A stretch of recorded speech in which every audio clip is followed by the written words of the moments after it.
nuevo virus y con el que además se va a poder formar el nuevo RNA que se va a integrar a esos viriones. Esta es la misma clasificación de Baltimore, pero un poco más amplia para que ustedes la vean. Si ustedes se fijan, los virus de DNA, que también, bueno, sí tienen que incluir su material genético al núcleo y al núcleo de la célula infectada, son un poco más simples, pero esta complejidad como que aumenta a medida de que el virus cambia en su categoría, y el retrovirus, que es un virus tan peculiar como les decía, tiene esto. Entonces, un virus que se replica muy rápido y que además tiene que hacer este cambio, RNA, DNA, luego DNA otra vez RNA y luego hacerse, pues es forzoso que tenga la persistencia, la posibilidad de hacer copias defectuosas. Otros virus de RNA que ustedes seguramente están familiarizados o han escuchado, pues hablábamos hace poco, ¿no?, del virus de influenza. Ese entraría dentro de este grupo 5, de esta clasificación de Baltimore, y el coronavirus que también estábamos mencionando, esa familia está dentro de este grupo 4. Nuevamente, lo que les decía, a detalle un poquito de esta complejidad del retrovirus cuando se tiene que replicar. Ese es un punto importante, ahorita lo vamos a ver cuando hablemos acerca del tratamiento. Y número 2, cuando una persona adquiere la infección por el virus del VIH, independientemente de la vía, lo más común es que sea por vía sexual, como ustedes saben, cursa por varias etapas. Esta clasificación de FIVIC se refiere a la fase aguda o superaguda de la infección, ¿no? Nos habla aquí de días y además de los diferentes parámetros que nosotros podemos medir con pruebas de laboratorio dependiendo de las fases. Seguramente ustedes han escuchado del término de ventana, ¿no? ¿Qué quiere decir eso del periodo de ventana? ¿Quién dice yo? ¿Nadie?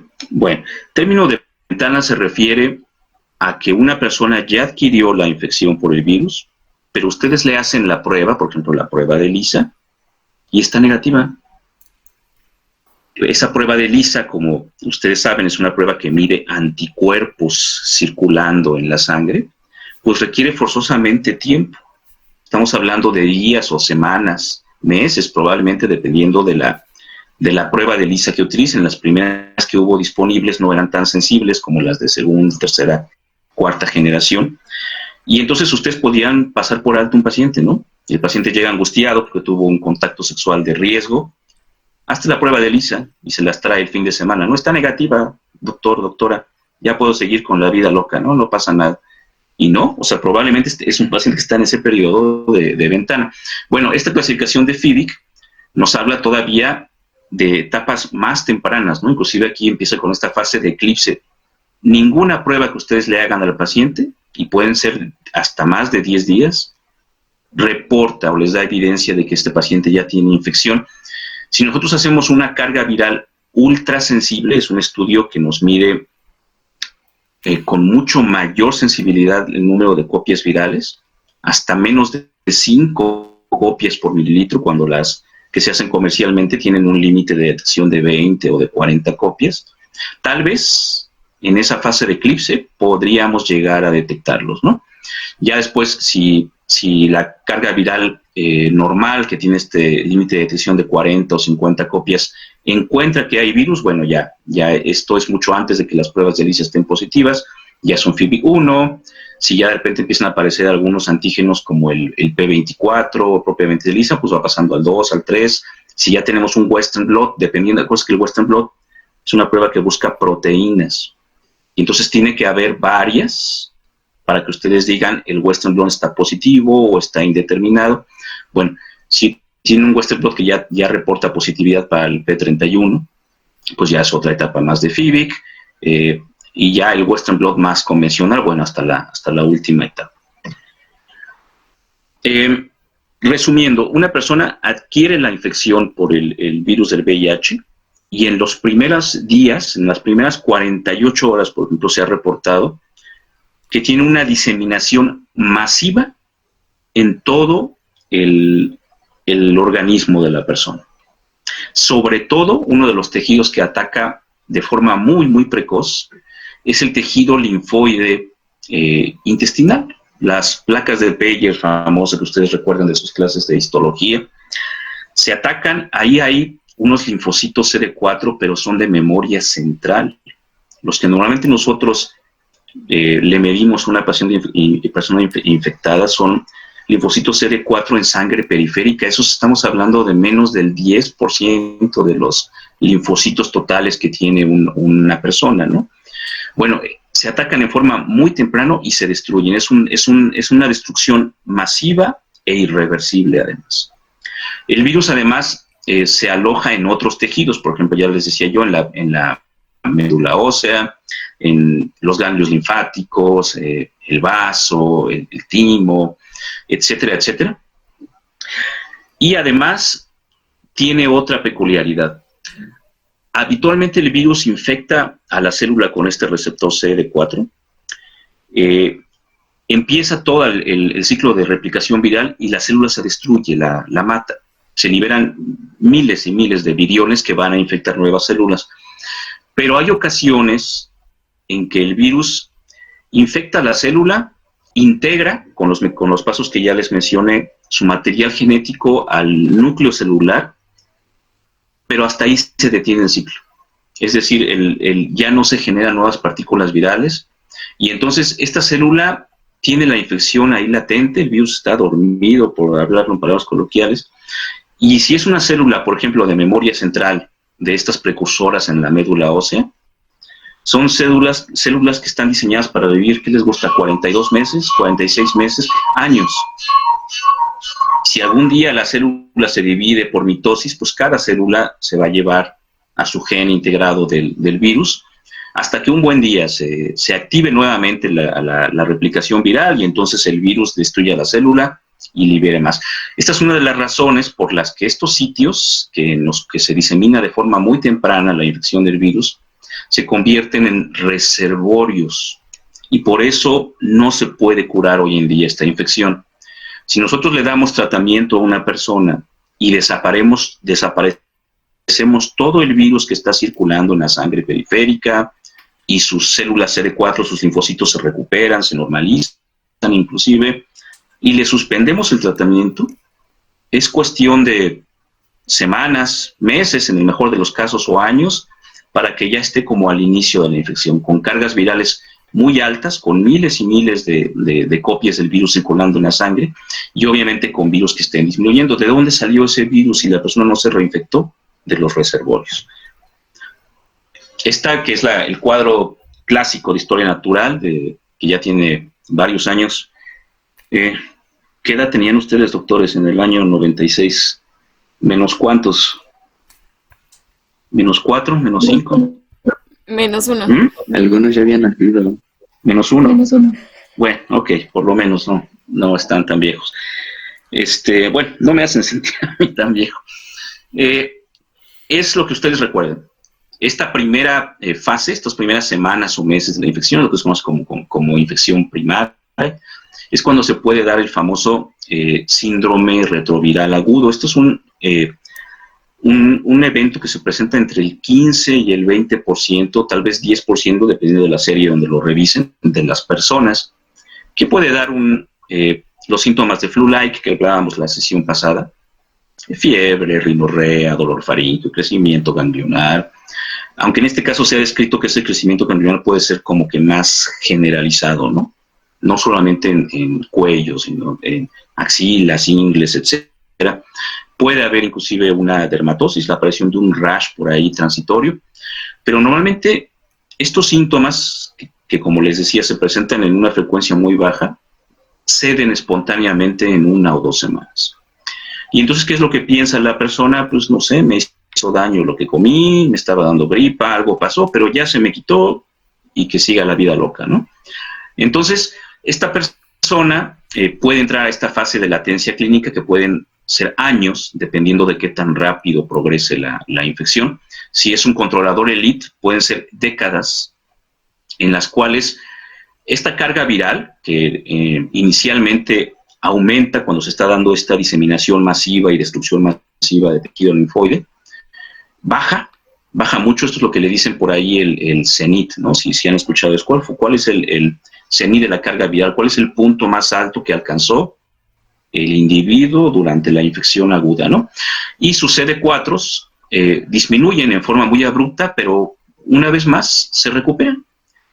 Se alcanza este punto muerto, ¿no? Este punto de equilibrio. El virus está presente, está destruyendo los linfocitos CD4 periféricos, pero se están generando nuevos, y entonces la persona no desarrolla ningún síntoma hasta que tarde o temprano, después de meses o años, el ritmo de destrucción de esos linfocitos CD4 es mucho mayor de lo que se pueden formar, y entonces se pueden aparecer síntomas, ¿no? Y esos síntomas, como ustedes saben, inicialmente pueden ser síntomas muy vagos, ¿no? Síntomas generales, dice aquí, ¿no? Empezar a perder peso sin causa explicable, empezar a tener como que con un poco más de frecuencia infecciones de vías respiratorias o diarreas infecciosas, empezar a tener fatiga. De pronto, si ustedes le hacen estudios, a lo mejor tiene algo de anemia, una anemia leve, microcítica, hipocrómica. Si pasan más meses o años, este paciente va a empezar a desarrollar, ahora sí, infecciones ya atribuibles a inmunosupresión, ¿no? De pronto, por ejemplo, empieza a tener onicomicosis, pero es una onicomicosis que se hace generalizada. Todas las uñas de los pies y la mayoría de las uñas de las manos, por ejemplo. Si es una mujer, empieza a desarrollar infección vaginal por cándida en forma persistente. Puede aparecer el famoso Muget, que es esta candidiosis orofaríngea. Y si esto prosigue, bueno, ahora sí empezar a tener diarreas persistentes, y todas las enfermedades infecciosas que ustedes, oportunistas definitorias que ustedes conocen, hasta la muerte del individuo. Esta clasificación, válgame, ¿no? Aquí sí tenía yo como menos 5 años, ¿no? Está vigente hasta hoy en día. Es la clasificación que hicieron los Centros del Control de Enfermedades en los Estados Unidos en el año 92 y alguna adecuación en el año 93, que es la clásica, ¿no? Dependiendo de qué síntomas tiene la persona, lo vamos a catalogar en A, B o C. Y dependiendo de cuál es el número de linfocitos CD4 que tiene en sangre periférica, va a ser categoría 1, 2 o 3, ¿no? Se maneja como cifra normal 500 o más de 500 CD4. Si tiene entre 200 y 499 ya es un número 2. Y si tiene 199 o menos, pues ya, o 200 o menos, es una etapa 3. A es el paciente asintomático, el portador, que estábamos comentando hace rato, o el paciente que tiene el síndrome retaviral aguda. ¿Les llegó a ustedes refiriendo todos esos síntomas? Y entonces le piden que se haga una carga viral para el virus de inmunodeficiencia humana y sale alta, ¿no? Les dice, el paciente tiene 800,000 copias del virus por cada mililitro de la sangre. Y ustedes a lo mejor le hacen la prueba de ELISA y está negativa, o les dice indeterminada, o les dice positivo leve, y el Western blot ni hablar, ¿no? También está negativo, ¿no? Bueno, lo agarraron a este paciente en el síndrome retroviral agudo. Ese se cataloga en este estadio A. Estadio C son cuando ya tiene las enfermedades definitorias de SIDA. Esto es pregunta de examen. Se la sabe, ¿no? Bueno, no de memoria, evidentemente, me refiero, pero sí se les vienen a la mente varias, ¿no? ¿Cuáles me pueden decir, por ejemplo? Así rápidamente. Tuberculosis. Muy bien, tuberculosis. ¿Cuál, perdón? Criptasmoridiasis. Eso, muy bien. ¿Qué más? Puede haber, por ejemplo, linfomas, sarcoma de Kaposi, tuberculosis, pero además aquí entra la tuberculosis, que no necesariamente es pulmonar, sino puede ser tuberculosis extrapulmonar, como debutan estos pacientes. Tengo entendido que el doctor Montiel les platicó acerca del caso que reportaron, ¿no? De un paciente con tuberculosis esplénica. Son presentaciones muy atípicas, pero en el paciente con VIH es algo que sí pueden llegar a ver, ¿no? Infecciones del sistema nervioso central, pero sobre todo de las menos frecuentes, ¿no? Toxoplasmosis primaria del sistema nervioso central, criptococosis meningea, etcétera, etcétera. Son una serie de la cándida que estábamos mencionando, pero que ya no es orofaringia, sino que ya es esofágica, o traqueal, o bronquial. Todas esas son las enfermedades definitorias de SIDA. Cuando un paciente tiene síntomas, pero no ha caído en esas definitorias de SIDA, y no está asintomático, evidentemente, es cuando cae en esta categoría B. Entonces, por ejemplo, aquí menciono algunas de estas, ¿no? De las que ya habíamos hablado. Y dependiendo de esto, pues son estas 9 combinaciones posibles, que van desde el paciente con etapa clínica A1 hasta el paciente con etapa clínica C3. Todas las que ya están en categoría C o las que están en etapa 3 son las que se denominan SIDA.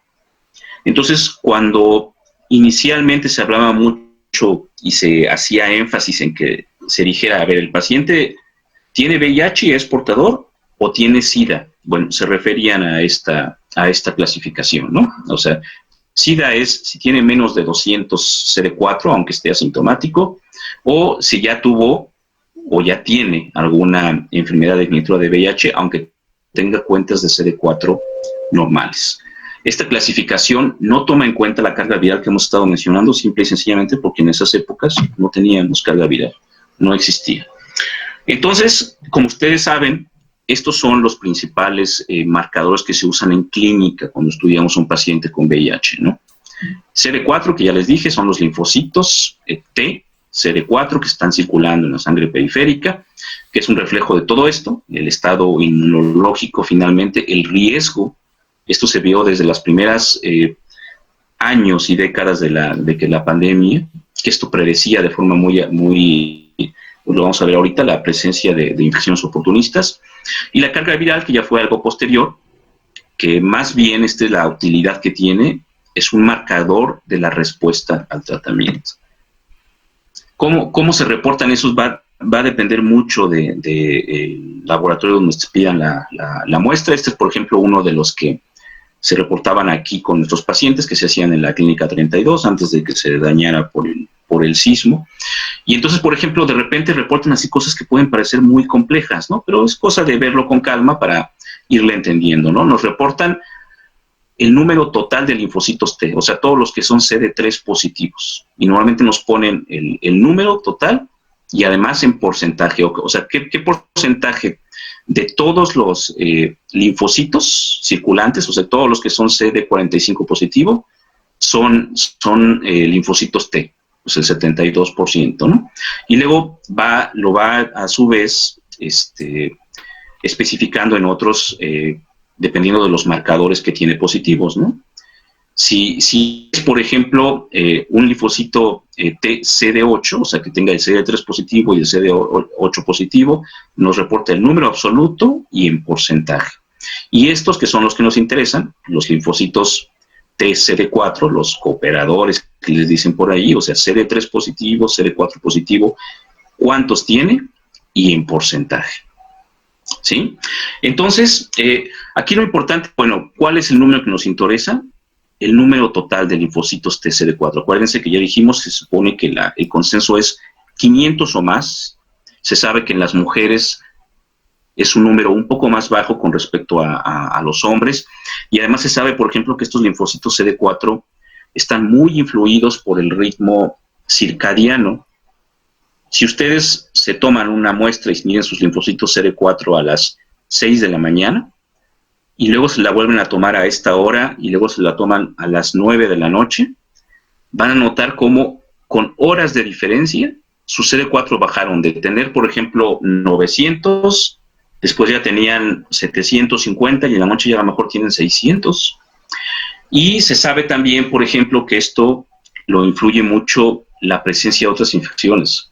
Si en este momento la persona con VIH tiene además una infección respiratoria o una diarrea aguda o una tuberculosis pulmonar, a lo mejor su número de CD4 que había estado manejando en los últimos meses era de 200, de 120, y en ese momento lo van a encontrar así como 53.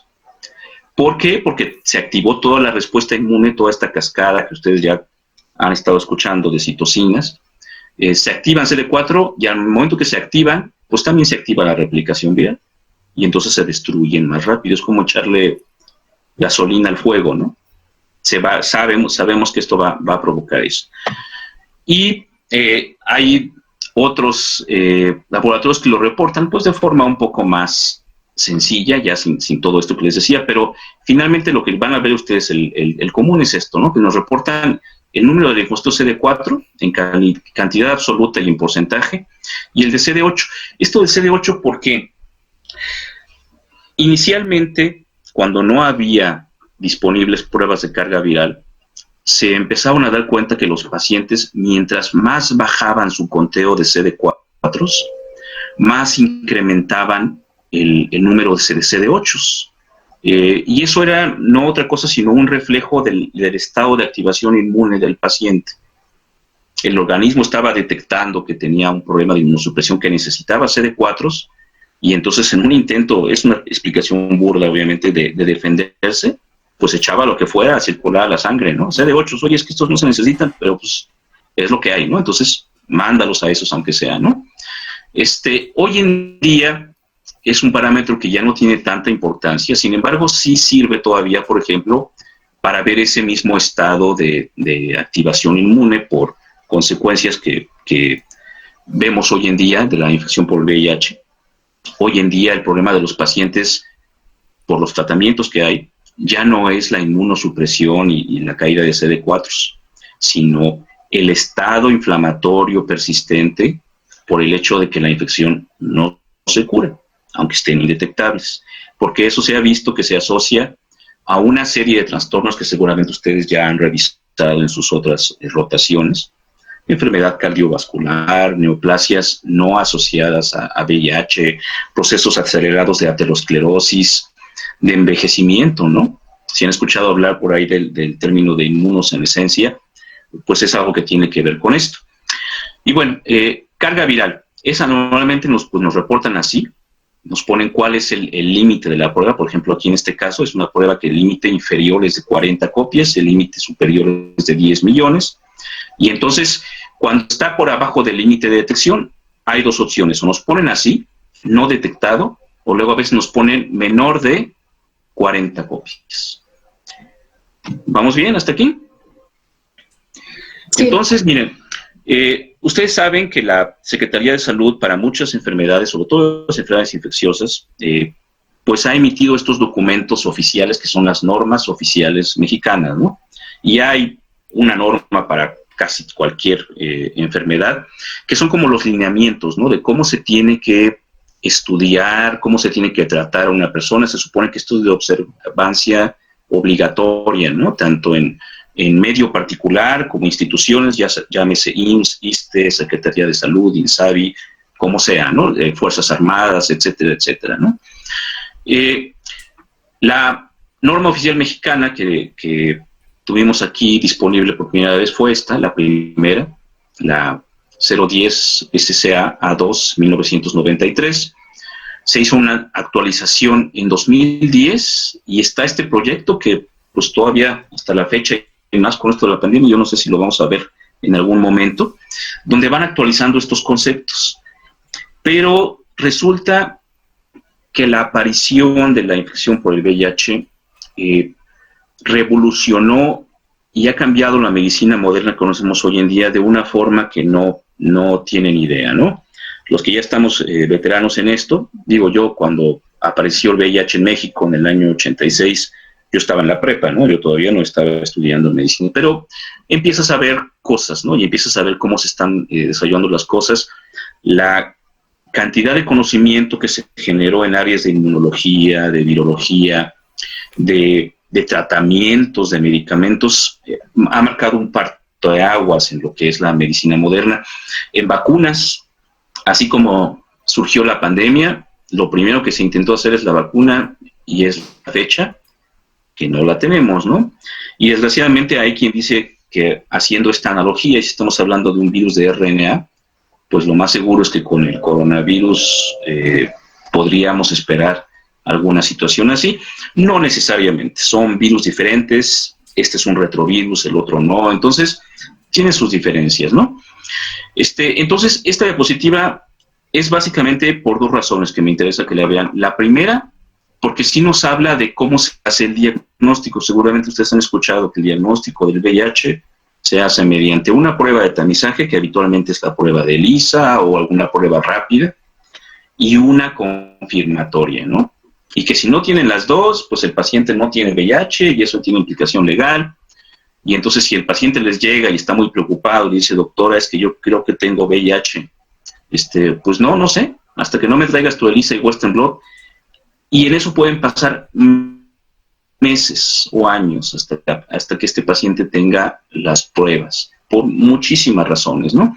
Entonces, afortunadamente ya esta norma oficial ya nos hablaba aquí de algunas otras cosas, ¿no? Por ejemplo, de que cuando las pruebas no están disponibles o los resultados son indeterminados, si ustedes documentan por biopsia, por microscopía, por cultivo, una enfermedad oportunista definitoria de SIDA, neumonía por neumocistis, candidiasis esofágica, otras micobacterias, ¿no? Aparte de la tuberculosis, que es el famoso complejo de Mycobacterium avium intracelular, el virus de herpes, el virus de herpes, citomegalovirus, toxoplasmosis cereus. Si ustedes lo documentan en un paciente que tiene sospecha clínica, aunque no tengan estas pruebas, o nada más tengan la de ELISA o la rápida, ya, el diagnóstico ya está establecido. Sin embargo, como ustedes saben, el proceso de hacer una norma oficial mexicana es un proceso que toma años.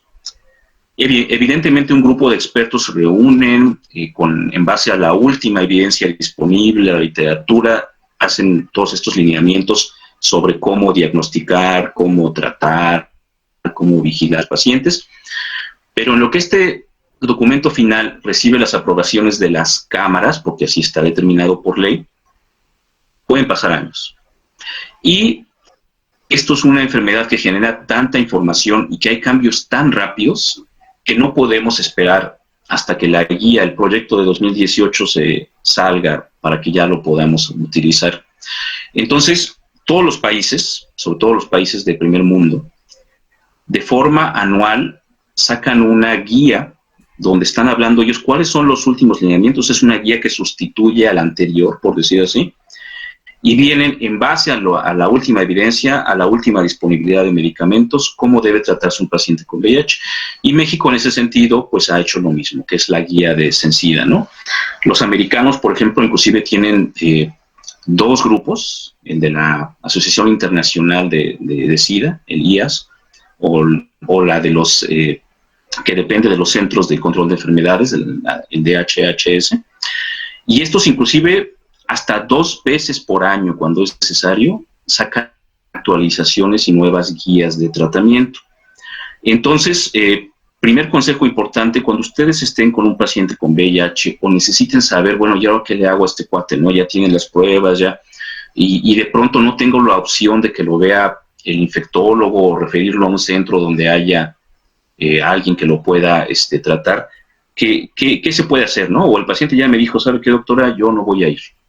Yo no voy ahí, yo sé que hay lugares en la capital del estado donde estamos, pero yo sé que ahí me van a discriminar, si me ven salir de ahí me van a decir que yo soy un sidoso. Entonces yo confío en usted, doctor, usted tráteme. ¿Qué hacemos, no? Pues busquen esta información, busquen estas guías. Hay las guías de práctica clínica de la Secretaría de Salud, del IMSS inclusive. La guía vigente es esta guía es de 2018, que publica SENSIDA, pero tiene una actualización del año pasado, de julio, entonces se las voy a compartir para que la revisen con calma. Pero como les acabo de decir, esto es algo que pues está vigente muy poco tiempo, ¿no? O sea, si a finales de este año 2020 o en 2021 SENSIDA ya sacó una nueva guía, esto ya no es vigente y entonces tienen que siempre como que buscar cuál es la última información disponible. ¿Sí?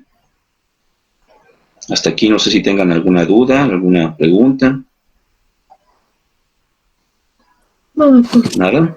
¿O ya Doctor, estamos confundidos que al inicio? yo tengo una duda. Adelante. Es un poco al principio, pero me quería esperar al final, pero bueno, mejor de una vez la hago. Uh-huh. En la fase de eclipse y en la fase de ventana que había mencionado, ¿Las personas pueden contagiar, o sea, pueden transmitir la enfermedad? Sí, desgraciadamente, uno de los factores que determina la facilidad con que una persona puede transmitir el virus es la cantidad de virus circulante, la carga viral. Tiene una asociación muy clara. Entonces, si tú tienes una carga viral baja, pero tienes virus circulando en la sangre, por ejemplo, tu estudio dice que tienes 600 copias por cada mililitro de sangre. Digo, no son las 350,000, pero tienes riesgo. Obviamente la que tiene 350,000 tiene más riesgo de transmitir. Y esto, por ejemplo, también es algo que pasa con lo que la evidencia que se está generando hoy en día acerca del COVID, ¿no? También parece ser que una persona grave como las que están ahorita hospitalizadas y que trata el doctor Montiel, que tienen cargas virales altísimas, son contagiadores de lujo, ¿no? Contagiadores elite. O sea, esa persona puede contagiar todo el turno del personal médico, ¿no? Tranquilamente, por las cargas virales, las viremias tan altas que está manejando. Entonces, sí. Ahora, hay otros factores más cuando hablamos de transmisión. Por ejemplo, y como uno de los principios básicos de infectología, depende mucho del inóculo. Entonces,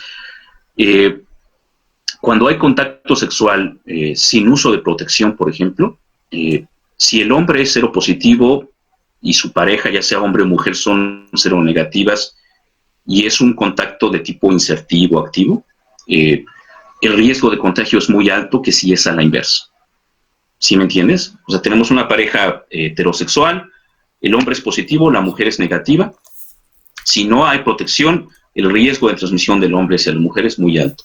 Pero si invertimos los papeles y la seropositiva es la mujer y el hombre no, y hay contacto sexual sin protección, como el contacto con secreción genital es mucho menor, el riesgo de infección es muy bajo.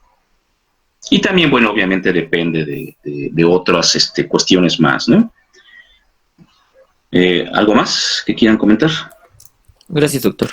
Uh-huh. Yo tengo una, doctor. Entonces, sí, un paciente adelante. en estadio C puede, del C puede pasar a un estadio B, o ya una vez que tiene una enfermedad definitoria, ya no sale del estadio C. Muy buena pregunta.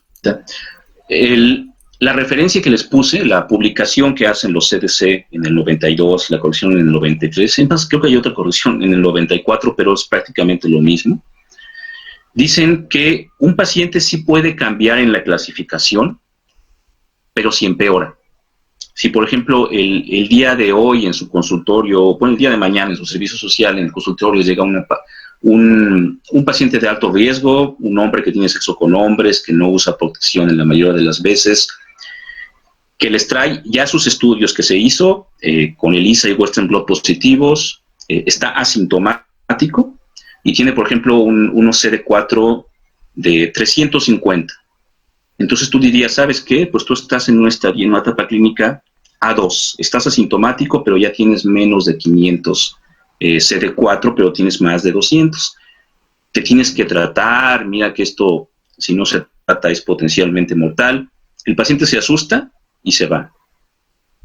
Y vuelven a saber de él hasta un año después, por ejemplo, porque les dice, ¿qué cree, doctora? Me dio neumonía, tuve neumocitis carina, estuve hospitalizado, y les muestra sus últimos estudios y su CD4 pues ya tiene menos de 100 y además ya tiene una enfermedad definitoria de VIH. Bueno, ese paciente de etapa clínica A2 ya pasó a C3. Esa es la única condición en la que tú puedes cambiar la categoría, pero no a la inversa. Ese mismo paciente, por ejemplo, finalmente después de verla cerca, pues ya se empezó a tratar. Y lo ven un año después, está asintomático, ya subió 10 kilos de peso o más. Sus estudios tienen una carga viral indetectable y su CD4 ya tiene más de 500. Y entonces ustedes qué dirían, bueno, pues entonces ya ahora fue el cambio opuesto, ¿no? Ya no es C3, ya es A1. De acuerdo a lo que dice el artículo y a la clasificación, no. Ese paciente sigue siendo un paciente con VIH en etapa clínica C3. Hoy en día, muchas autoridades, epidemiólogos, gente de administrativos que se encargan de hacer todo esto, ellos hasta a veces hasta exigen, no, es que quiero que me digas cuál es su clasificación de sede actual, pues sigue siendo C3, ¿no? O sea, si no te gusta, así está el escrito, ¿no? Y si nos apegamos a eso, así tiene que ser.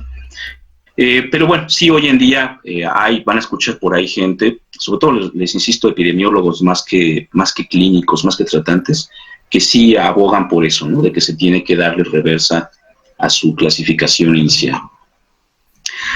Bueno, entonces esta guía que les mandé, por ejemplo, ahí está esta información, vienen algunas recomendaciones, ¿no? ¿Qué hay que hacerle? ¿Qué hay que hacerle al paciente con VIH que está con ustedes? ¿Qué estudios? ¿Con qué frecuencia?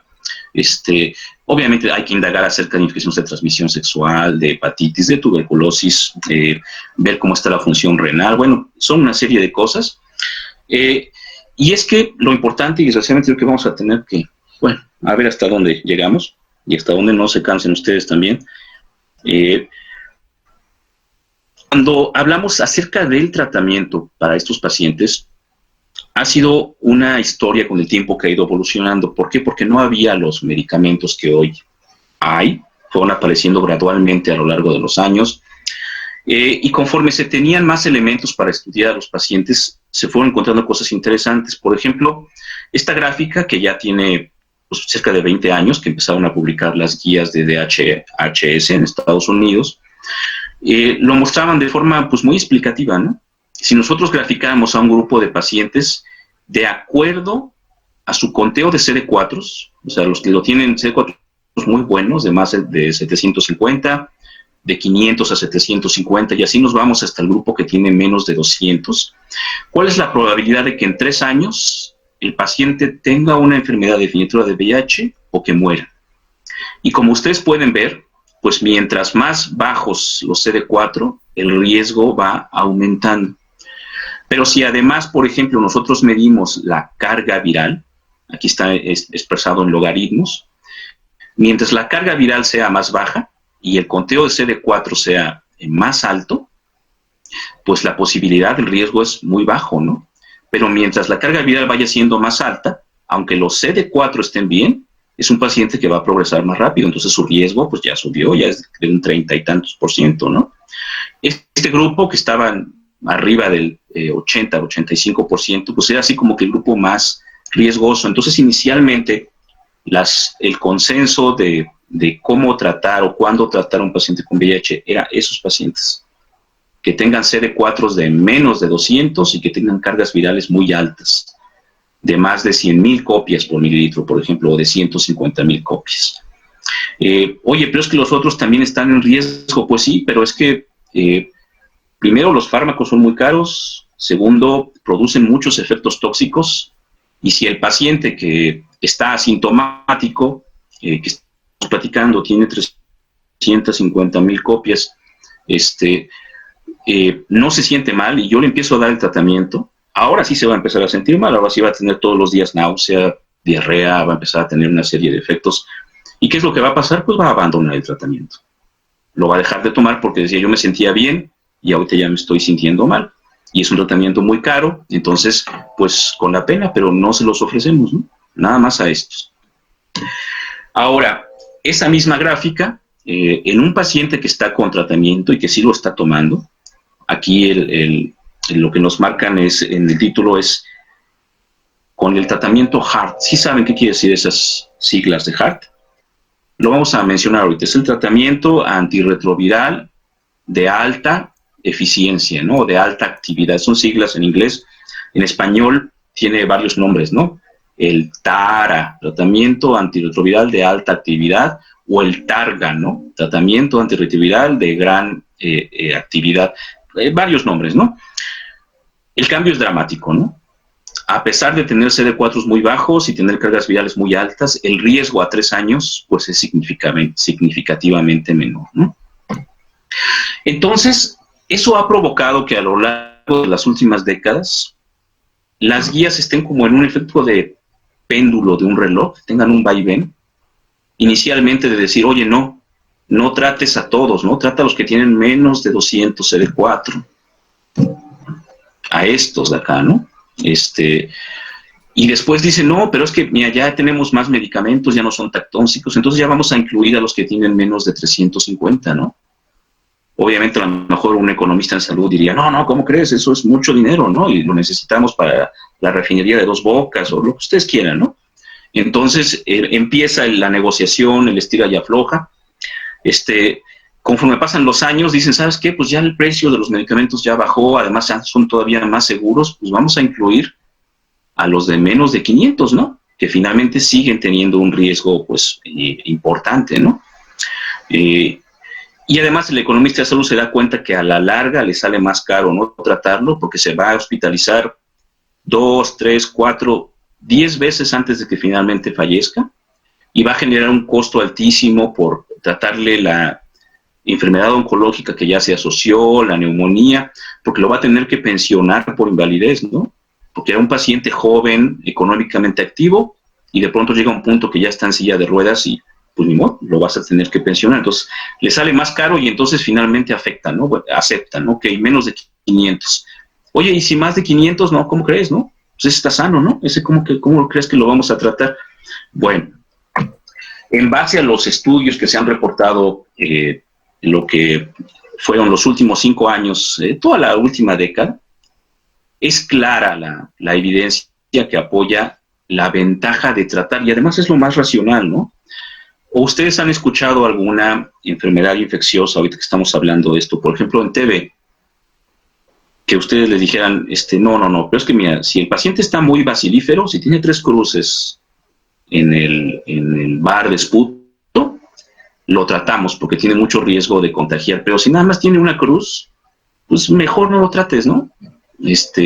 O si está muy sintomático, ¿no? Oye, es que este paciente, mira, ya perdió 10 kilos de peso, tiene esputo hemoptoico, está muy mal, pues lo tratamos, pero no, anda como si nada, se va a jugar fútbol los fines de semana, no, pues no lo tratamos, ¿no? O sea, si ustedes piensan eso, es irracional, ¿no? Si sabes que tiene una enfermedad infecciosa, pues lo tienes que tratar independientemente de esté como esté, ¿no?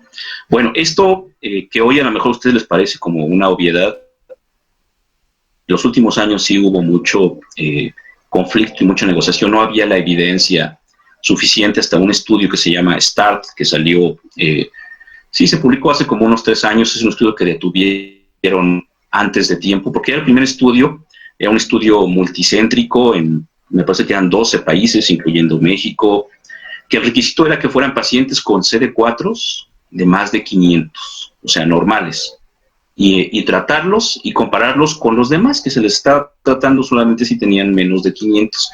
Era un estudio que estaba proyectado para un seguimiento de 5 años, se detuvo a los 3 años, un poco antes de los 3 años, porque la diferencia era contundente. Mejoraba la sobrevida, mejoraba la ausencia de enfermedades oportunistas, la hospitalización, los gastos, y por eso es que hoy en día esta es la recomendación vigente. El tratamiento está indicado para todas las personas, independientemente si tienen síntomas o no, e independientemente si sus CD4 están normales. Hay condiciones en las que esto es todavía como que un poco más urgente, ¿no?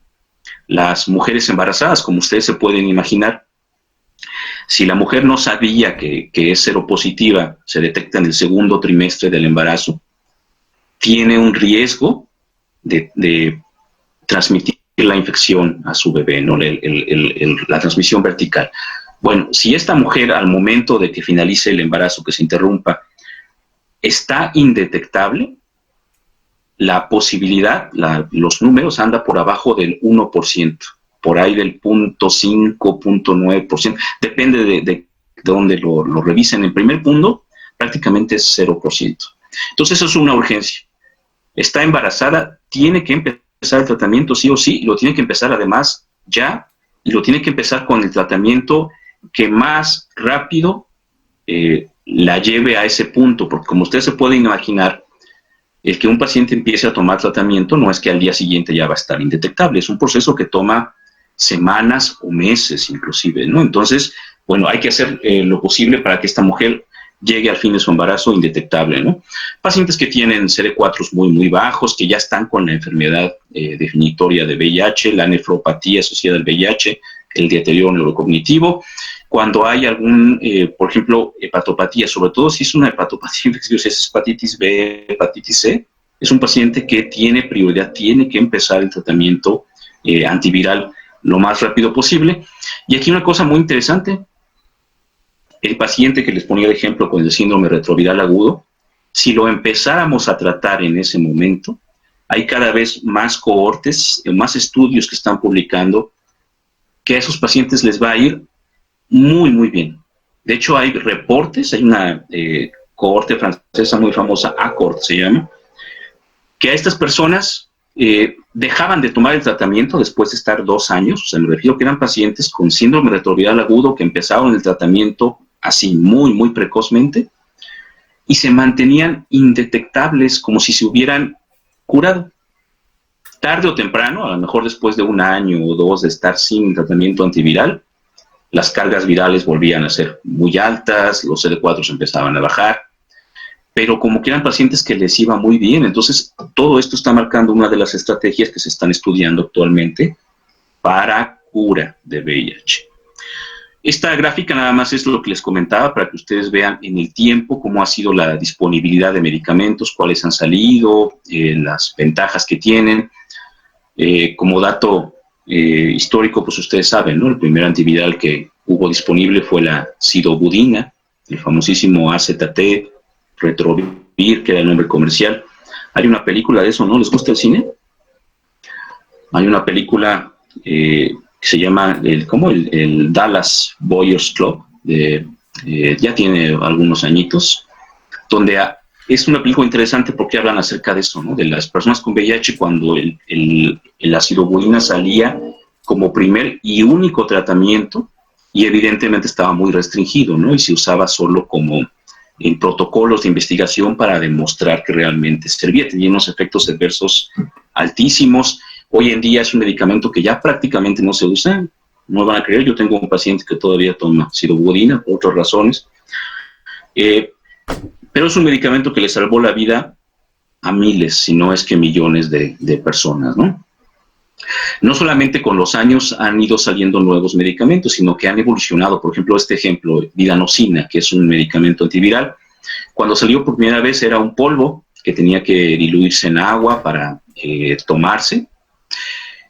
Dicen que sabía horrorosamente, que provocaba mucho vómito y además lo afectaba mucho la disponibilidad del medicamento.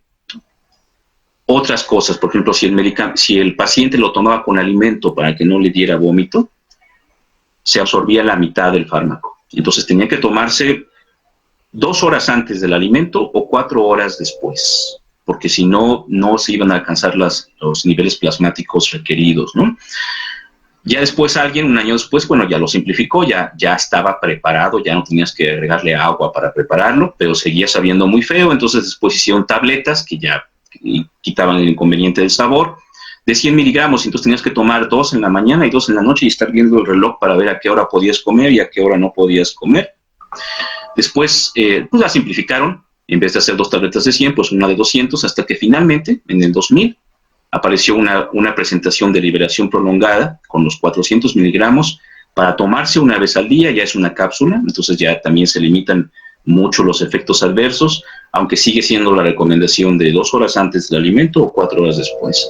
Entonces, esto es uno de los aspectos que les decía yo, que esta infección por VIH vino a revolucionar de forma muy acelerada los conceptos de medicina. A raíz de esto, por ejemplo, es que ahora ustedes van a encontrar desde antihipertensivos, hipoglucemiantes, todos tienen que ir con este mismo concepto de una toma al día, liberación prolongada y los menores efectos disponibles. Estamos hablando de historia de la medicina. Yo sé que a lo mejor lo estoy aburriendo. Este medicamento de vidanosina ya ni existe, ¿no? Ya no se usa, pues, me refiero. Y entonces, por ejemplo, un paciente que empezaba tratamiento en 1996 tenía que tomar un esquema con 3 medicamentos, Dinavir, y entonces era un esquema de 10 tabletas diarias que se tenían que tomar cada 8 horas, ¿no? mañana 4, al mediodía otras 2 y en la noche otras 2. Y además este indinavir es un inhibidor de proteasa que uno de los efectos secundarios es que favorece la formación de litos renales. Entonces se tenía que tomar mínimo con 2 litros de agua al día, y entonces el paciente se la pasaba todo el día tomando agua y tomando pastillas, ¿no? Y entonces, como ustedes ven, conforme los años, pues los tratamientos también se fueron simplificando en ese sentido, de tal forma que ya no fueran tantas tabletas, que ya no fue, ¿no? Ya para oyendo o hasta el momento que ustedes me digan, este es otro dato importante. ¿Cómo es el tratamiento antiviral, el famoso HART que les decía yo? Se supone que está establecido que un tratamiento HART es el que incluye por lo menos 3 fármacos de diferente mecanismo de acción.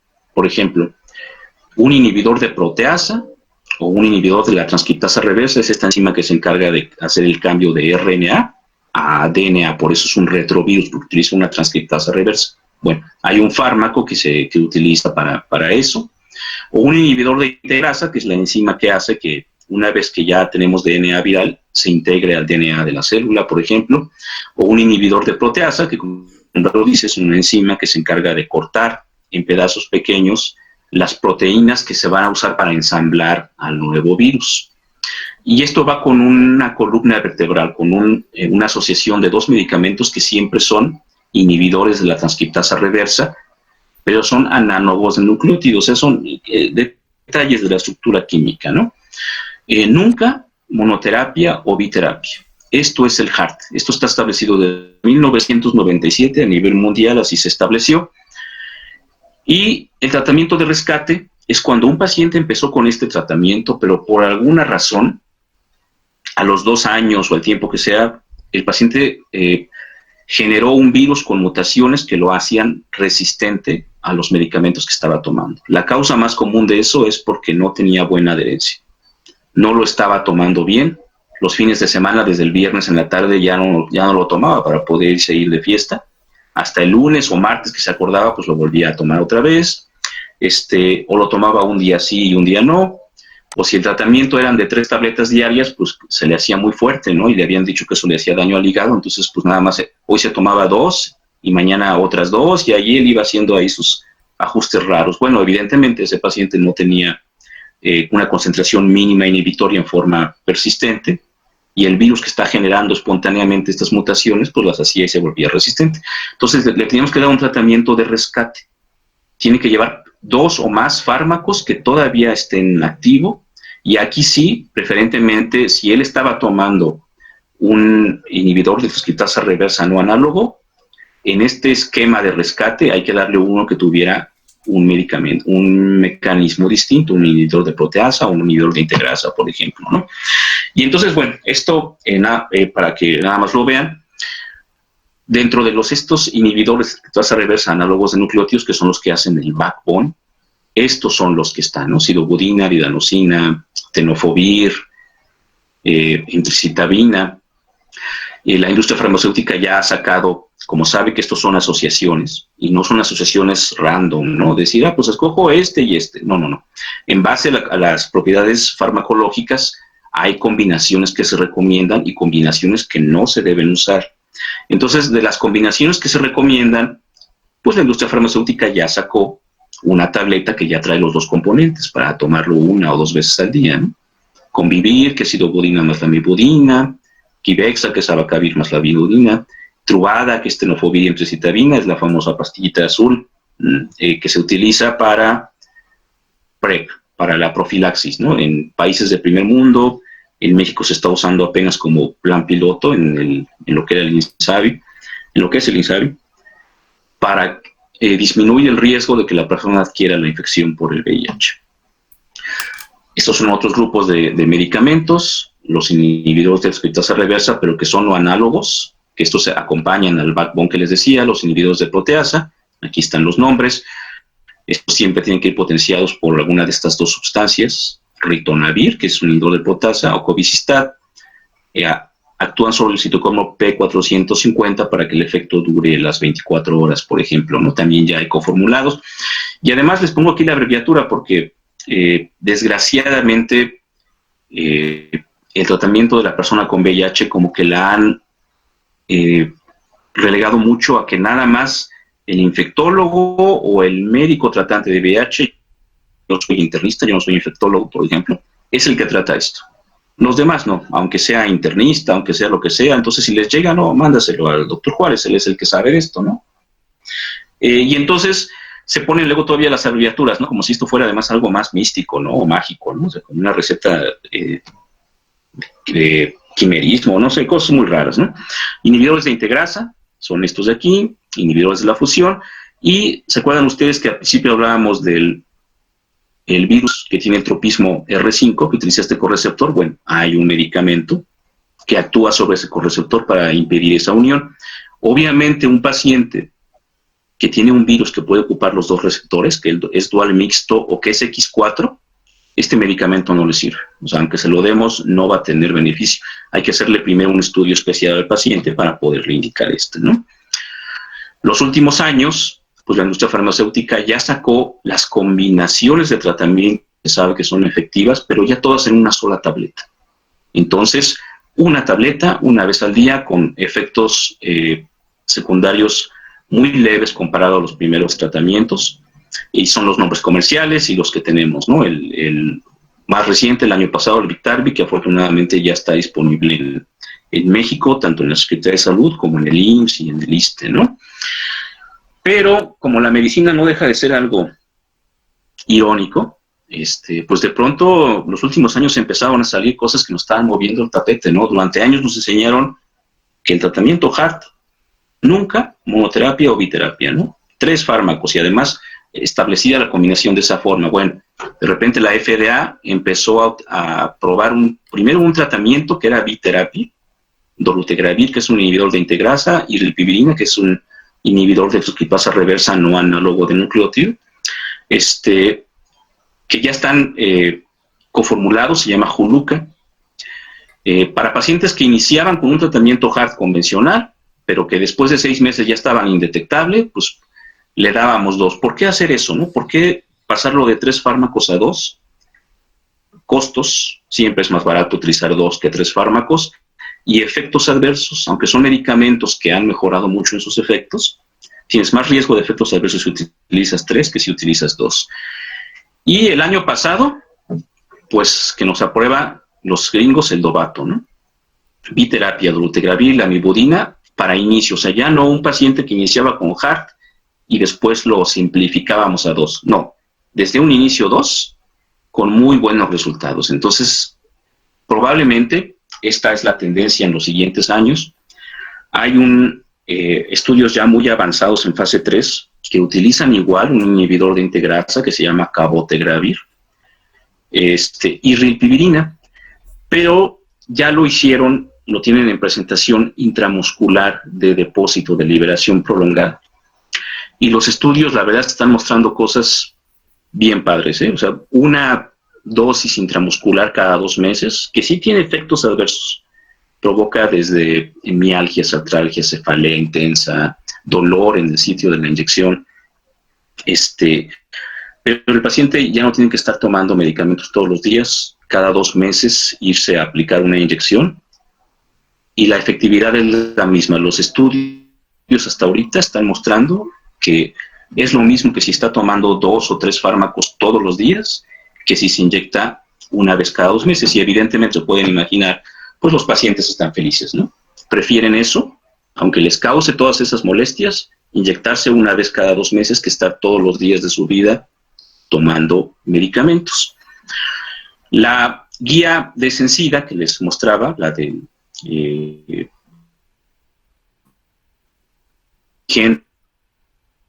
por decir, eran los medicamentos para iniciar estos. Sin embargo, la que les mandé hace un ratito, que es la corrección de junio de 2019, ya los cambió. Así de dinámico, así de rápido es esto, ¿no? Entonces, por eso es que especialmente no se basen en literatura vieja, ¿no? En lo que dice el Harrison de la última edición, en lo que a lo mejor sí era una guía de tratamiento americana de hace 5 años, 4 años, que uno pensaría, no, pues yo creo que está todavía reciente. No, si se tiene que revisar la última evidencia, ¿no? En esta también vienen estos conceptos, por ejemplo, que ustedes van a escuchar. ¿Cómo se considera que el paciente está con un tratamiento adecuado? Pues que está con cargas virales abajo del límite de detección. Falla virológica es cuando tiene 2 cargas virales consecutivas por arriba de 200. Un blip es cuando hizo una arriba de 200, pero habitualmente nunca llega a las 1000 y luego vuelve a estar indetectable. Epidemias de bajo nivel persistentes, etcétera, etcétera, ¿no? ¿Qué hacer cuando sospechamos que un paciente ya falló porque ya empieza a tener cargas virales cada vez más altas? Bueno, hay que hacerle estudios para ver contra qué hizo resistencia y ajustarle el tratamiento, ¿no? Eso es un genotipo, así lo reportan, es algo muy complejo porque estudia los genes de donde se encuentra el gen de la proteasa, de la transcriptasa reversa, de la integrasa, por ejemplo, y dependiendo de la sustitución que tiene de bases, por ejemplo, esta mutación M184B, quiere decir que en el sitio 184 del gen de la transcriptasa reversa hay una sustitución, hay una valina en vez de la base que tendría que estar, por ejemplo, ¿no? Y esto se sabe que le va a condicionar resistencia a intricitabina y a la amibudina. Entonces, son estudios bastante complejos, ¿no? Ya para finalizar y dejarlos descansar, hoy en día, con estos tratamientos, con estas generalidades que hemos comentado, la enfermedad por VIH pasó de ser una enfermedad mortal por necesidad progresiva y que el problema pues era la inmunosupresión, a un problema en que es una enfermedad crónica, manejable, donde el problema ya no es la inmunosupresión, sino como les dije, la inflamación persistente, y que entonces ahora está asociada a problemas de toxicidad por los fármacos y problemas secundarios al estado de inflamación persistente, ¿no? Y aquí les tenía yo, bueno, una serie de diapositivas, ¿no? Se supone que para este año ONUCIDA decía que el objetivo era el 90-90-90, si llegaron a escuchar eso, lo escuchan. Se refiere a que en la cascada de pacientes, esto es algo que se hace en cualquier país, del número total de personas que hay enfermas, cuántas están diagnosticadas, cuántas de esas se están tratando, y cuántas de esas que se están tratando están indetectables. Es una escalerita, es una cascada, ¿no? Bueno, eso se refiere 90% de las totales diagnosticadas, de esos mínimo el 90% tratados, y de esas el mínimo el 90% indetectables. Y para dentro de 10 años, pues los objetivos son todavía más ambiciosos. Esto es a nivel mundial, ¿no? Disminuir el número de nuevas infecciones, cero discriminación, cero transmisión vertical, etcétera, etcétera. Porque a pesar de que el tratamiento nos ha modificado mucho, esta curva de Kaplan y Meyer, que es la que habla de asociación, o sea, dependiendo de la edad del paciente y los años que pasen desde el diagnóstico, perdón, cuál es la posibilidad de seguir vivo. Entonces, el paciente, antes de que hubiera el HART, o hoy en día, pero que no está tomando antirretroviral, pues la curva es dramáticamente baja, ¿no? Pero si está tomando tratamiento antiviral del actual, es una diferencia significativa, pero aún así, si lo comparamos con la población general, siendo más personas con VIH que las personas seronegativas, ¿no? Hay complicaciones,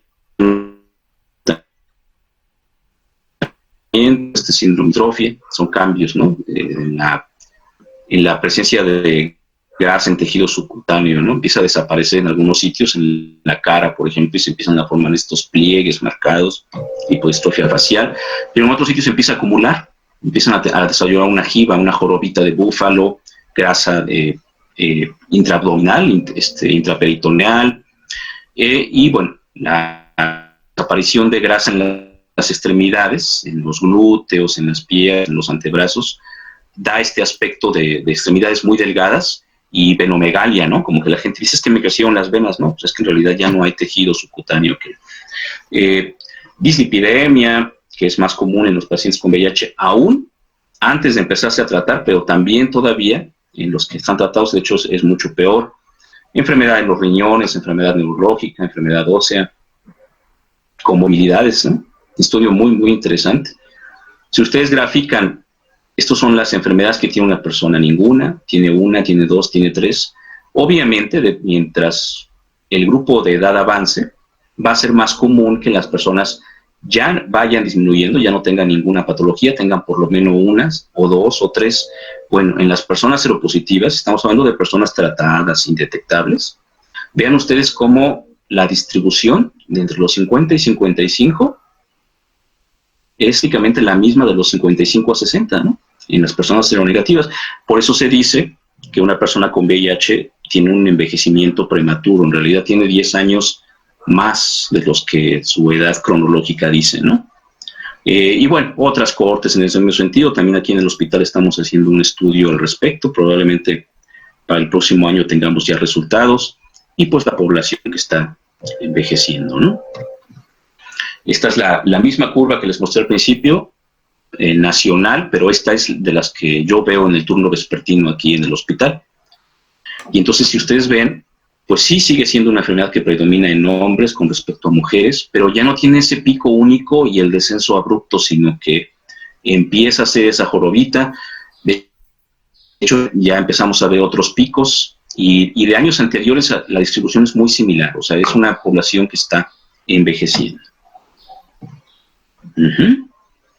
Bueno, ¿cómo vamos? ¿Siguen ahí? ¿Siguen despiertos? Sí, doctor. Sí, doctor. Adelante, adelante. Tengo una duda, doctor. Ajá. Bueno, sobre la profilaxis, la pastillita azul que mencionó, ¿cuál es su efectividad? Porque yo he escuchado que hay personas que hacen un juego llamado ruleta rusa. No sé si conozcan en qué consiste, pero en pocas palabras, ellos se toman la profilaxis antes de tener relaciones sexuales con otras personas, pero una de esas personas tiene VIH. Entonces, es un juego muy riesgoso, pero yo lo había escuchado. Entonces, mi pregunta es, ¿cuál es la efectividad de esta profilaxis? Eso es.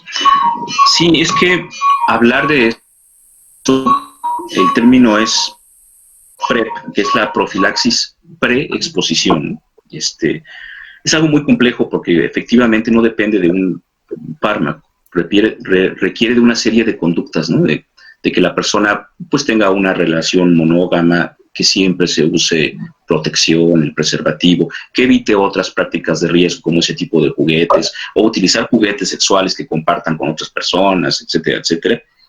Y bueno, como parte de eso, el PrEP. Los estudios que hay son estudios en Indonesia, en Asia, en África, y hay uno americano que se llama Hypergay, el estudio. Pero el requisito era ese, eran parejas estables, serodiscordantes, ¿no? Hombres que tienen sexo con hombres, uno positivo, uno negativo.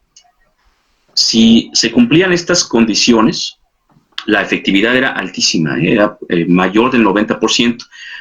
Ahora, esto se hace mientras la persona que es seropositiva se trata y llega a estar indetectable, porque en el momento que la persona está indetectable, ya no transmite la infección.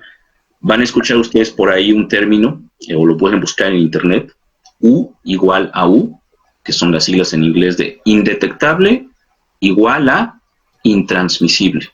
Esto es algo que también hace unos años había mucho escepticismo, pero se ha comprobado en todos los estudios. Si la persona está con tratamiento indetectable, es extremadamente difícil, prácticamente 0%, la posibilidad de que pueda transmitirle el virus a otra persona. Claro, siempre y cuando sea una relación monógama, porque si por ahí el seronegativo tiene otras parejas, pues no, ahí pueden pasar otras cosas, ¿no? Es el Truvada, esa pastillita azul, tenofovir y emtricitabine. La clínica Condesa, que es ahora del INSABI, aquí en la Ciudad de México, es la pionera, la que está utilizando esto. En otras instituciones como el IMSS, el ISSSTE todavía no, y es que también hay mucho debate. Son fármacos muy caros, y si hoy en día la meta en México es que se cubra al 100% de los enfermos, o sea, que suba de ese 90 al 100%, y tú empiezas a gastar tus medicinas en gente que no está enferma, pues evidentemente no falta quien diga que eso es un despilfarro, ¿no? Que no, el país no está en condiciones de permitirse un gasto para tratar gente que no está enferma cuando ni siquiera está tratando a la totalidad de los que sí lo necesitan. ¿Algo más? Sí, doctor, gracias. Y también eso se aplica, por ejemplo, en nosotros cuando seamos internos, tal vez a muchos les ha ocurrido que tal vez se puedan picar con algún objeto o tener contacto con sangre con una persona infectada. Igual la efectividad de la trubada es considerable en esos casos. Excelentísima pregunta. Sí, aquí ese tipo de profilaxis se llama profilaxis post-exposición, o sea, ya hubo el contacto, ya hubo o por ejemplo también eso aplica en casos de violencia sexual, ¿no? De violación, lo que van a llegar a haber casos. Depende de muchas cosas, o sea, primero el riesgo, la peligrosidad no es lo mismo que tú te piques con una aguja cuando le estabas tomando sangre a un niño, por ejemplo, y sin querer a la hora de taparla te picaste, que si le estabas tomando una muestra a una persona que es seropositiva, que está hospitalizada por una infección oportunista, que no está con tratamiento, que tú sabes que seguramente está con cargas virales altísimas, y te picas con esto. O sea, el riesgo es considerablemente distinto. No es lo mismo si el contacto fue que la sangre se picó en la piel, porque prácticamente el riesgo es nulo, a que si cayó en mucosas, ¿no? En la boca, en los ojos. Por eso el énfasis ahora que van a empezar su internado, si vas a tomar una muestra, bueno, si usas lentes, bueno, está bien, pero si no, ponte unos gogles, ponte unos guantes, no tapes agujas, tener mucho cuidado. Cuando se considera que el riesgo sí es importante, sí, dentro de las primeras 24 horas de preferencia, si no a más tardar 48 horas, debe de empezar a tomar el medicamento por lo menos durante 30 días. Si la exposición no es tan grave, el trubada probablemente sea suficiente, pero si es un caso como el que yo les decía, no, es que es un paciente que está hospitalizado porque tiene VIH-C3, tiene una enfermedad oportunista, no está con tratamiento y me piqué feo, lo que yo te indicaría es no trubada, sino tomar una profilaxis durante 30 días con 3 fármacos. Obviamente ya estamos hablando de un tratamiento antiviral como tal, ¿no? Y en esos casos, sí, la efectividad es muy alta. Afortunadamente, de por sí el riesgo, estadísticamente, aún siendo una fuente de riesgo alto, es muy bajo, ¿eh? Por ejemplo, el riesgo de adquirir hepatitis B por accidente laboral, dependiendo de las series, anda como por un 3%. El del VIH anda abajo de 1%, 0.8, 0.6%, 0.9%. O sea, es mucho más fácil. Yo te diría, ¿sabes qué? Si te picaste, asústate por la hepatitis B o por la hepatitis C, porque para esa no hay tratamiento ni vacuna. Bueno, sí ya hay tratamiento. Que por el VIH, porque estadísticamente digamos que las matemáticas juegan a tu favor. Pero es lo que se tiene que hacer, y bueno, ya que estamos hablando de esto, y yo les hablaba la vez pasada acerca de vacunarse contra influenza, se tienen que vacunar contra hepatitis B. Adelante, ¿alguna otra duda? Gracias, doctor. Es un tema muy extenso, ¿eh? De hecho, si ustedes saben, existe una subespecialidad que es la medicina en VIH. Dependiendo de la sede, pueden entrar tal vez hasta médicos generales, si no, pueden ser médicos internistas o infectólogos. Es un curso que dura por lo menos 2 años. Entonces, hablar de esto y querer abarcar todo, pues evidentemente rebasa con mucho los objetivos de esto. Y además el otro punto que yo veo que inconveniente es eso, que se ha restringido mucho la atención, el contacto con el paciente con VIH, ¿no? Es que ese es de allá, ese es el doctor Juárez, o sea, oye, pero es que mira, no, ni te quiebres la cabeza, es más, ni te aprendas de memoria los medicamentos, ¿para qué? ¿Cómo se los vas a dar? Y la realidad es que eso no debiera ser, o sea, esto es algo que sí tienen que tener como que estas nociones, y además, por las últimas gráficas que ya no pudimos ver a detenimiento, se espera que en los siguientes años, en las siguientes 2 décadas, el número de personas que viven con VIH, tratados, indetectables, se duplique, se aumente en forma muy considerable y además ya van a ser pacientes de la tercera edad. En VIH, por ejemplo, se considera a una persona de 50 años o más como un paciente viejo de la tercera edad, por este proceso que les decía adelantado de envejecimiento, ¿no? Entonces, no importa si ustedes se van a dedicar a la medicina general, si van a hacer otorrinolaringología, si van a hacer cirugía, si van a hacer ginecología, les va a tocar ver pacientes con VIH y por lo menos sí deben tener alguna noción y algún conocimiento de estas cosas, ¿no? Yo, por ejemplo, a los residentes normalmente les doy esta sesión en 2 partes porque sí son temas muy extensos y sobre todo todo esto que vimos ahorita es como que las generalidades y el tratamiento antiviral, pero eso no es lo que vemos hoy en la consulta. Si esta pandemia acaba y hay oportunidad y alguno de ustedes se interesa, la invitación está abierta para que me acompañen en la consulta externa de lunes a viernes en las tardes. Ustedes van a ver que son pacientes que los ven entrar y salir y no se imaginan que tiene VIH y que lo tienen además desde hace 15 años o 20 años, ¿no? Y el motivo de consulta de esos pacientes y con lo que estamos batallando hoy en día no es en sus antivirales o de que si están indetectables, sino en los problemas metabólicos, en la enfermedad cardiovascular, en otros problemas que son ya propios de personas de más edad. Y por eso es que les digo que esto tarde o temprano, poco a poco, sí va a involucrar cada vez más a todas las ramas de la medicina. ¿Algo más, doctores? ¿Comentarios? Doctor, una pregunta. ¿Qué tan... ¿hay otra prueba tan específica como la ELISA? Las pruebas de escrutinio, que son todas estas que se hacen para diagnosticar, por definición son pruebas muy sensibles. Entonces sí, hasta las pruebas rápidas, las pruebas que inclusive comercialmente hay de saliva y todas estas cosas, son útiles en ese sentido, te sirven. De hecho, el problema de que sean tan sensibles es que baja su especificidad. Y por eso sí hay reportes de falsos positivos, ¿no? Si de repente tú haces la prueba y está positivo, más si es un paciente que está asintomático y que además no te refiere prácticas de riesgo, desgraciadamente, y como dice el doctor House, todos mienten, ¿no? Y más en esto, los pacientes habitualmente no te cuentan todo de inicio. Sí podría sospechar y decir, ¿sabes qué? Hazte la confirmatoria, porque a lo mejor es un falso positivo. Pero digamos que en general cualquier prueba que tú utilices está bien. Recuerden nada más lo que hablamos ahorita, el periodo de ventana o el periodo de eclipse, si están en una fase muy, muy temprana, puede ser que la prueba, sea la que sea, esté negativa. Entonces, se les recomienda, cuando tú consideras que sí el riesgo es alto, mejor sí hazte otra prueba, ¿no? Ya te la hiciste, está negativa, qué bueno, pero ¿sabes qué? En 2 meses nos vemos con otra prueba.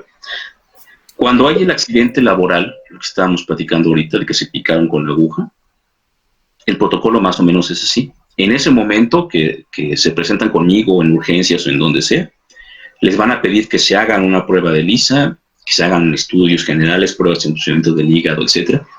No porque esperemos que esa prueba de ELISA que se van a hacer al día siguiente va a salir positiva, ¿no? O sea, evidentemente no. Pero es para saber si no ya lo tenías desde antes y además eso te sirve como tu argumento legal. Yo el día del accidente o un día después tengo una prueba negativa y 2 meses después tengo una prueba positiva.